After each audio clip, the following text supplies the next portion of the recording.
உண்மையிலே எனக்கு உண்மையில் அதாவது எம்ஜிஆரை விட மிக உயர்ந்த இடத்தில் விஜய் இருக்கிறாரோ என்ற ஒரு எனக்கு சந்தேகம் இருக்கு சார். ஏன்னா எம்ஜிஆர் ஏறக்குறைய கட்சியில் திராவிட கட்சி 20 ஆண்டுகள் பயணித்து தான் வந்துச்சு முதல்வரார். ஆனா கட்சி ஆரம்பிச்சு 2.5 வருஷத்துல ஆட்சி பிடிக்கிறார் சார். கூட்டணி இல்லாம இல்ல, புலி பாயறதுக்கு முன்னாடி பதுங்குற மாதிரி அப்பவே ஆரம்பிச்சிட்டாங்க. கொடி ஆரம்பிக்கும் போதே இவங்க அரசியலுக்குள்ள வந்துட்டாங்க.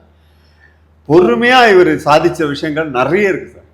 எத்தனையோ நல்ல திட்டங்கள் வந்து அப்பவே சொந்த காசை போட்டு நல்ல திட்டங்கள் நிறைய பண்ணாருன்றது நான்லாம் கூட இருந்து பார்த்தவன். கல்யாண மண்டபம் ஆரம்பிச்ச உடனே இலவச திருமணங்கள், எத்தனை அந்த ஏழை விவசாயிகளுக்கெல்லாம் நிறைய பண்ணாரு. நிறைய இடத்துல போய் ஹெல்ப் பண்ணார். துப்பாக்கி சூட்ல நடந்தது கூட பாத்தீங்கன்னா ராத்திரியா போய் எல்லாருக்கும் காசு கொடுத்துட்டு வந்த. யார் காசு? அவர் காசு தானே. அவர் போகணும்னு அவசியம் இல்லை சார். ஆனா இருந்தாலும் இது மக்களுடைய நலனுக்குள்ள நம்ம ஏதாவது செய்யணும். அதாவது ஒரு ஒரு தலைவன் உருவாகிறதுக்கு கண்டிப்பா மக்களுடைய அனுமதி கண்டிப்பா தேவை.